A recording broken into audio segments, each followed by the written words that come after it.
Welcome to Relationship Mastery, a podcast for those who want to learn how to master the art of creating happy, healthy, and loving relationships.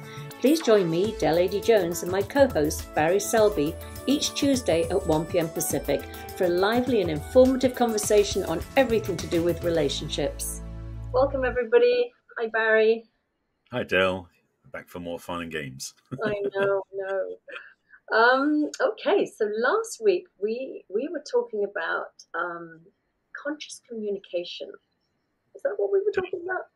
Conflict resolution. Oh, that's right. Or something like that.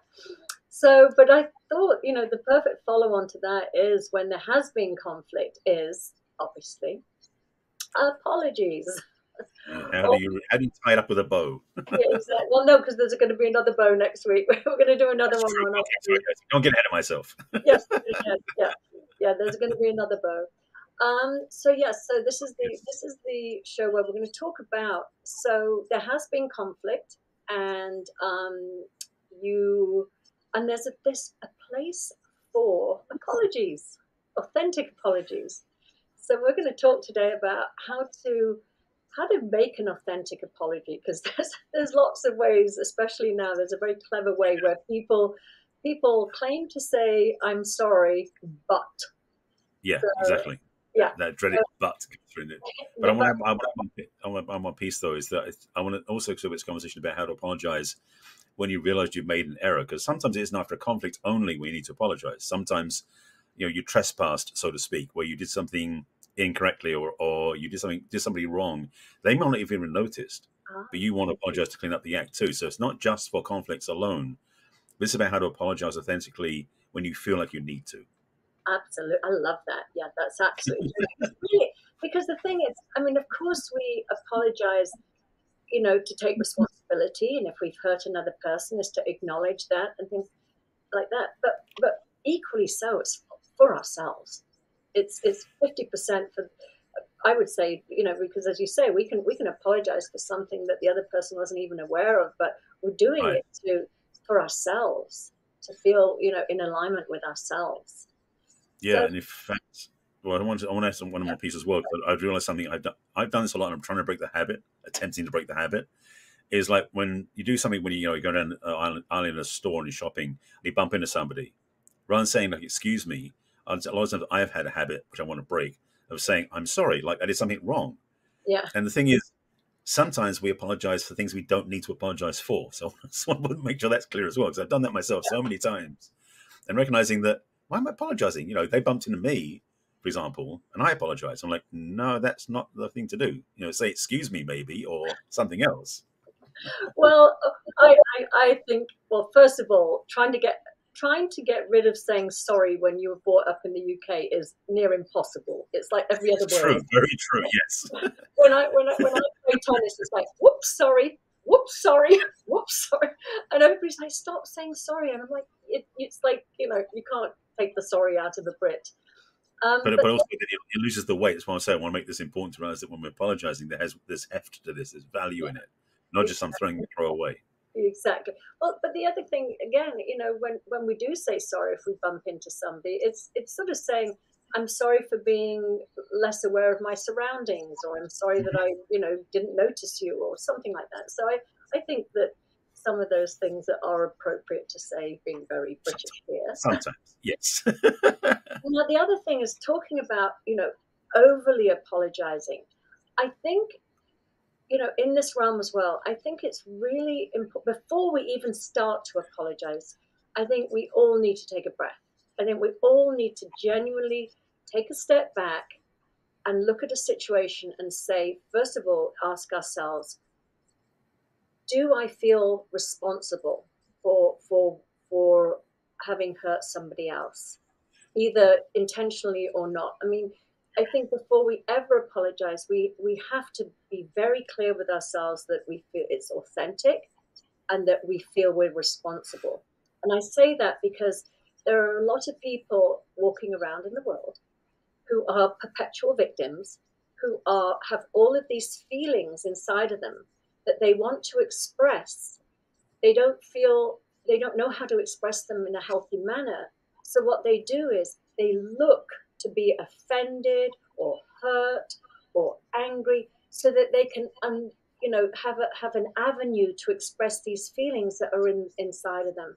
And sometimes their hurt and their anger is from childhood, something that's been buried so deep that they're so unaware of, but they're so prickly and ready to take offense because they need to get that energy out. And often people can be on the receiving end of that, and it doesn't matter how much you say, I'm sorry, I didn't mean to do, or whatever. It just feels that this projection is coming at them. Yeah, absolutely. So that's sorry, after you. No, I was just going to say, so I think, so rather than just be that reaction of, I'm sorry, I'm sorry, I'm sorry, you do have to, for an authentic apology, you really do have to feel that you did do something wrong. Yeah. I mean, until you can get to that place, even if it doesn't feel like that sometimes initially.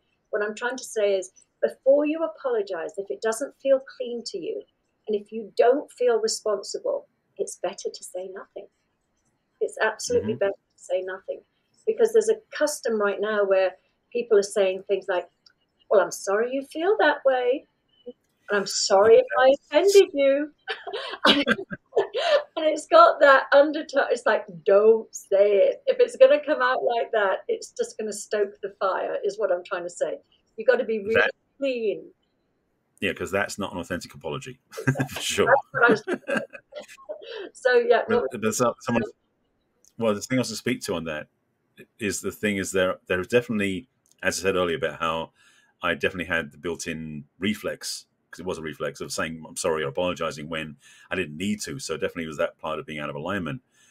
The other part I want to speak to as well is that some people do treat an apology, like giving one, as their own get out of jail free card sort of thing, meaning that they steal your car and they smash it up into a tree and they walk back and they say, I'm sorry, as if that wipes everything out. So just want to be clear that an apology has its own weight, but doesn't cancel out things necessarily. It's more about, as we said earlier, as you reflected back, it's something that we feel we need to clean up. But the thing is, oftentimes an apology, and part of the authentic apology, is to include some sort of is it contrition or attrition? Contrition, to do something as not so much compensation, but to balance the scale, so to speak, so you come back to centeredness again.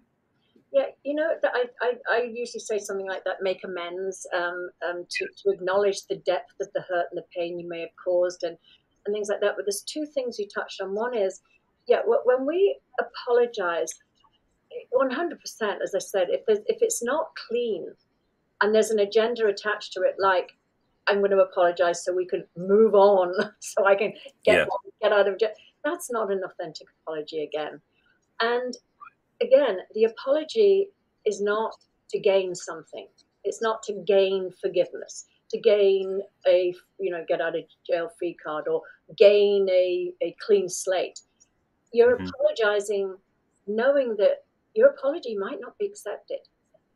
Right. And maybe whatever, and again, I mean, my God, there's apologizing for spilling, something on somebody's new rug, and there's apologizing for having sort of cheated or something like that. There's a whole gamut of things we could apologize for. Some of them just are purely accidents, and other ones are, completely selfish and self-centered.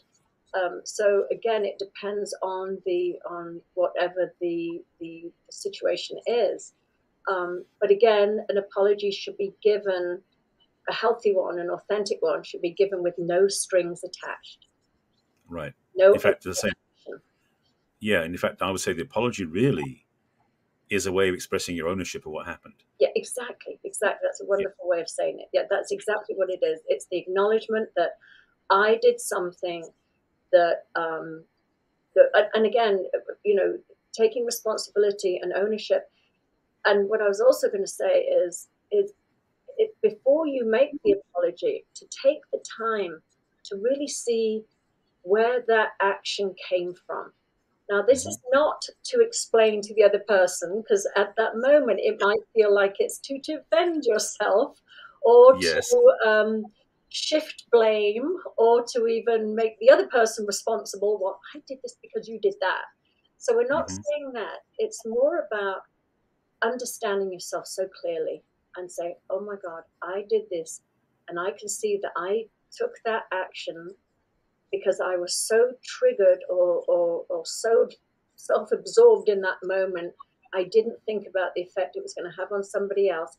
But you do that again to get to the ownership, not so that you share it with the other person to excuse your behavior. Because there'll be time for that later. There'll be time to say, I've reflected on what happened once you made the clean apology and say, I understand where this came from now, and I will never, ever do this again. So it gives the other person reassurance that you've taken it really seriously. You've taken the time to reflect. But again, that's a separate conversation. Rushing to that.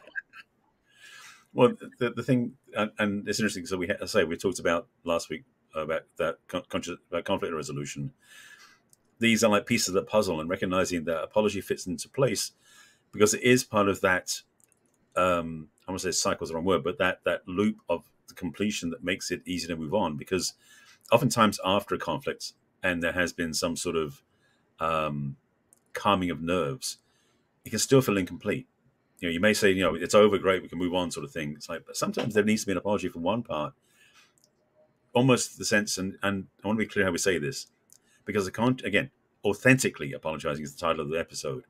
It's about how do you apologize, not just to make someone feel better, but how do you apologize so that you feel there's clarity between you? And again, as you said earlier, you can't control how the other person feels or receives it. But the best of your ability, you're making it clean so what's between you and the other person, from your side of things at least, is clean. Yeah, and you know what you're bringing up? We did an earlier show on this, but trust. When you have done something that you regret, that has caused pain and hurt to the other person, then the apology is not only to take, as you say, ownership and responsibility, but it's also to rebuild that trust again. Yeah. By really truly owning, I did this, I see how hurtful this was. That's where trust can start to be built again, because unless there's a real ownership, the other person the trust is gone. I'm thinking of, I'll just be blatantly obvious here. I'm thinking about in a situation where somebody I was with cheated, and there was an apology. There was, I should not have done that, and everything, which felt okay, good. There's ownership. That's not, but there was also a frustration and with me if I wasn't over it immediately. Right. There was well, I've said sorry, wasn't that enough? Aren't you over it now? And what that does, it's like, well, you've said sorry, but there's those strings attached to it. The strings being, I've said sorry, that should be enough. Now you should be over it. Now, when you've done something like that, you've stepped out of the relationship, or you've violated that trust. Sometimes it requires time, and the other person needs to hear, not even so much, I'm sorry, I'm sorry, I'm sorry, but they need to hear that I acknowledge the damage that my actions did to the relationship, and I am willing to do whatever I can take to rebuild that trust. So it's not just a repetition of I'm sorry, I'm sorry. It's more about how do I gain that trust again? What do I need to do to make amends for what happened? Yeah, basically, when you apologize, do not give you an excuse to do the same thing again you did before. That really, when you apologize, it's really to indicate that you're making a choice to change your behavior and to changed way of functioning. Because again, this is usually after some sort of conflict, upset, judgment, big time that happened. Apologizing, it simply states, okay, I acknowledge it, I take ownership for it. Now I'm changing my behavior in response to that. Yeah. And that for me is like the full piece of the puzzle. Is really, and there's another piece we'll talk about, as I said, the bow on top, we'll talk about next time. But the understanding of also that part of the formula, for want of a better word, is changed behavior, because that's what builds the trust again. Is that you demonstrate by how you interact, by what you say, by what you do. There's an integrity, and it shows what you did was a mistake, an aberration, a poor choice that you no longer will make because you now know differently, you act differently. So it's a lot of, it's not just simply saying I'm sorry. It's way more than that now. Exactly, and also, as I said, that the apology is different. I mean, you can receive an apology. You can say thank you for acknowledging the pain and hurt. Thank you for taking ownership of what you did, but also respecting that the other person just might need a bit more time. And it's not that they're being punitive. It's not that they're rejecting your apology, but something has to be rebuilt, and that can take time. And to not take it personally, that's the other thing. Is like with the person that's apologizing, if their apology doesn't make everything magically become perfect again, to not take it personally, to just say, separate realities. My God, everybody's functioning in their own separate reality, and you don't know what that has triggered in the other person and how much time they might need to overcome that wound. So they can be totally accepting of your apology, but they just need time to bounce back to how the relationship had been. And we're talking about friendships as well, not just love relationships. Absolutely. And families. I mean, exactly, yeah. With siblings or parents and things like that. That to again respect separate realities, respect that there are always two perspectives on a situation. There's very rarely that you can just sit back and say, well, that's 100% that person's fault and the other person's blameless. I mean, there are how two people perceive a situation can be diametrically opposed, and both people can be wounded. Yeah, and that's the thing, that's the apology excuse me, is also something that's key to say about apology in, like with family dynamics, example, it's on the parents or to children or siblings even, is for many of us, when I think we were raised, there was a sense that when you apologize, you somehow weaken your position. Yeah. And when we're talking about apology in this context, we're speaking about how you're taking ownership. And frankly, if anything else, it actually makes you stronger because you're no longer letting that weakness run you.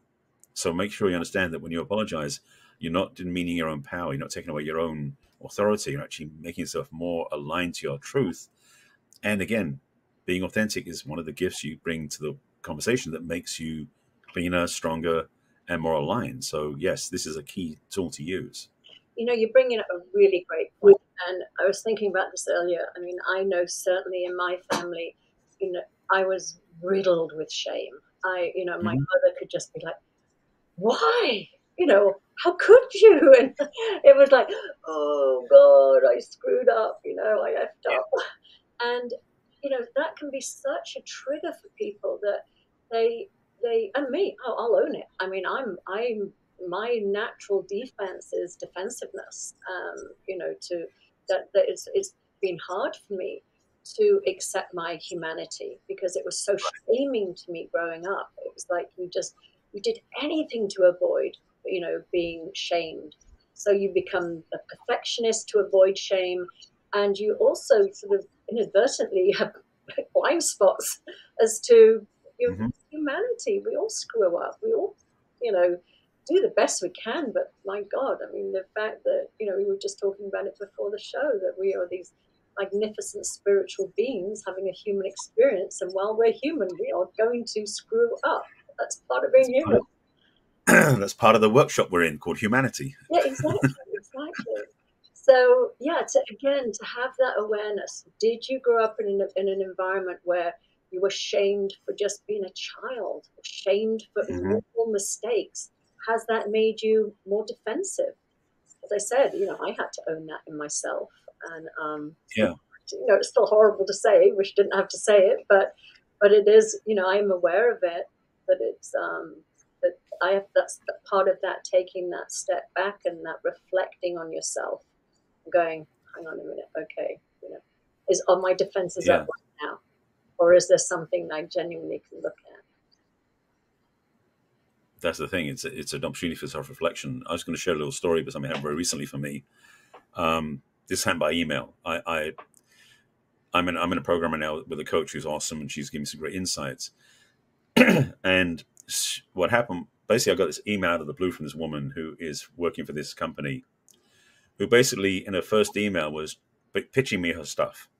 Like, check this out. You want to come sign up? And also because the behind the scenes is my coach had said, go to this website to get this form they have. It'll be good for you to navigate some stuff you're working on.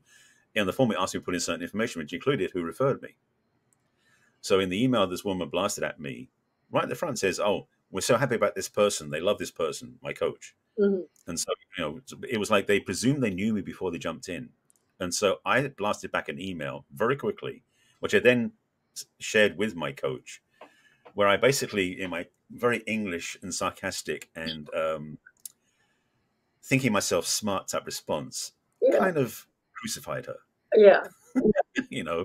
Because I was like, and the thing was, and this is the funny thing, is the program I'm in with my coach is a sales program. It's called Ethical Sales.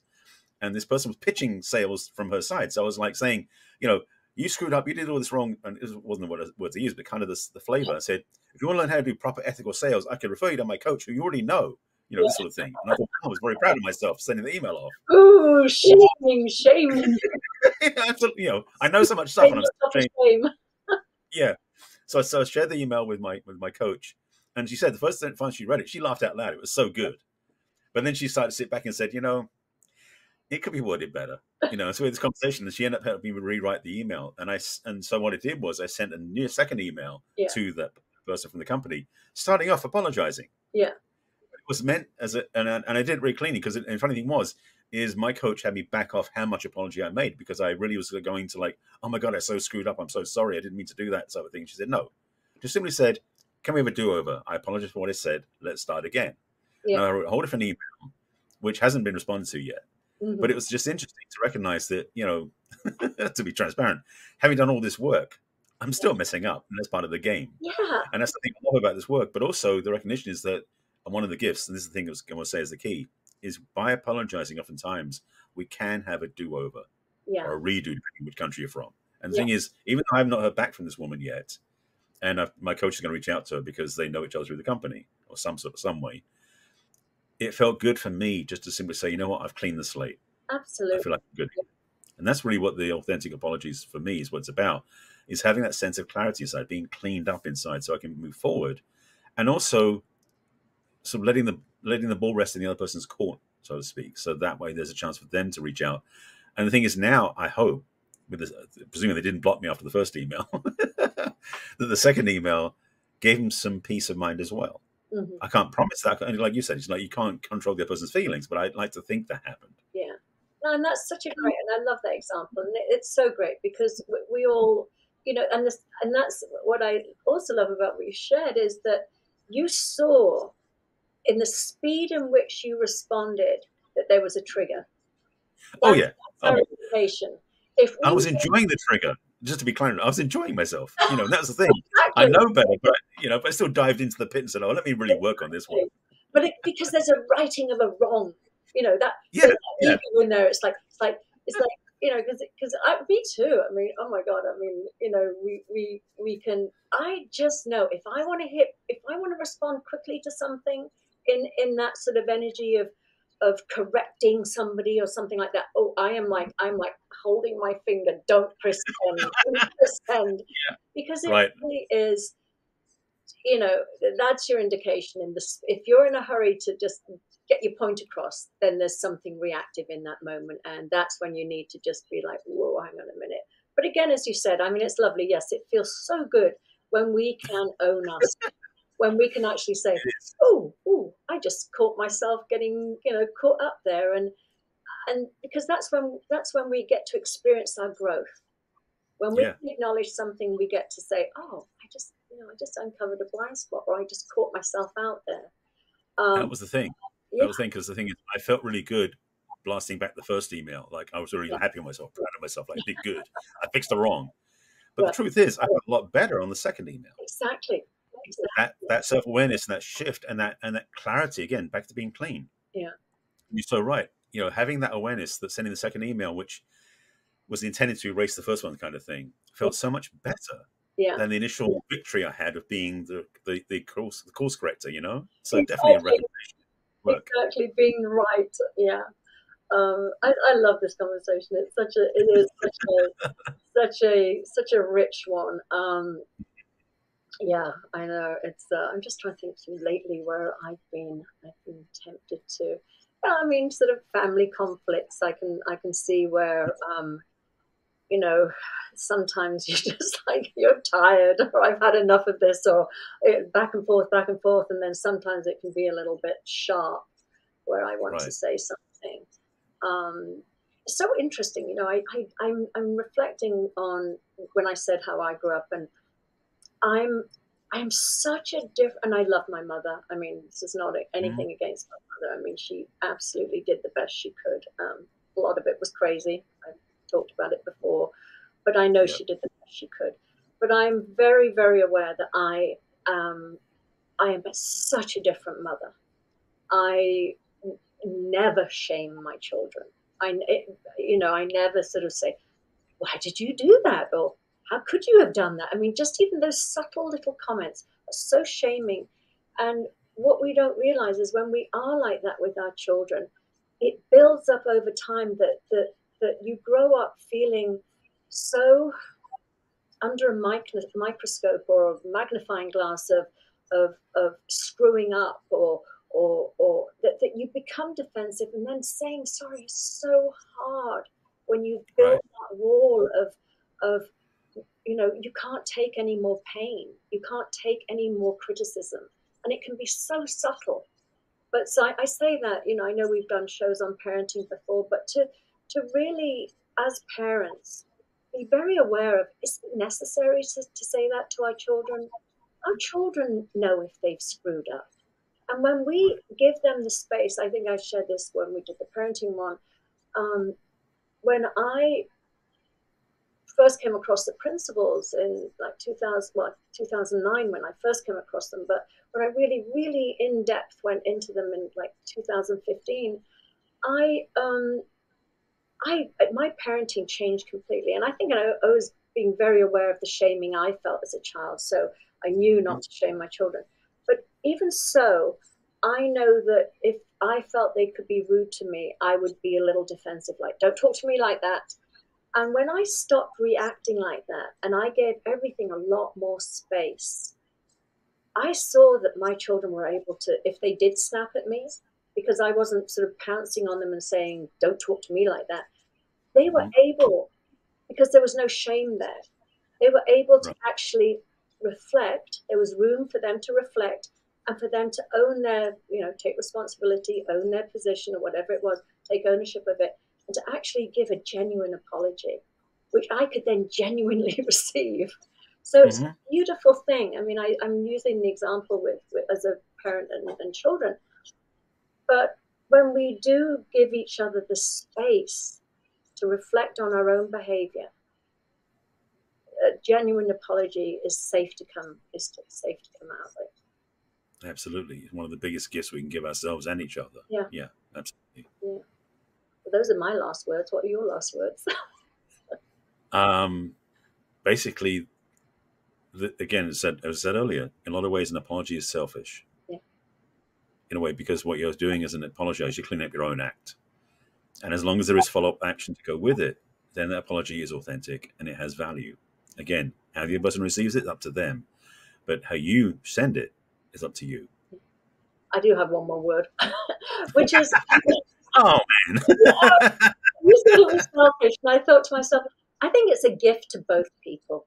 It's a gift to the other person that they can start to heal that wound, whatever it is. But it's equally so a gift to ourselves. So Mhm. that's what that's. I'll leave you with that word then. All right. Well, this was fun again, Barry. I love our chats. Indeed. And thank you, everybody. And yeah, join us next week. I think next week we're going to talk about forgiveness. Yes, the bow on top of That's the cake. the big Something. bow on top of the apologies. So Yes. great week, everybody, and we will see you next week. Take care of yourselves. We'll see you then. We trust you enjoyed this episode and invite you to share this with your friends and loved ones. In fact, please subscribe to our Relationship Mastery podcast. That way you'll get each new episode, fresh and shiny, as soon as it is released. We'd love to hear from you as well. So go ahead and enter your questions and comments at relationshipmastery.show. Take good care. We will connect with you in our next episode of Relationship Mastery.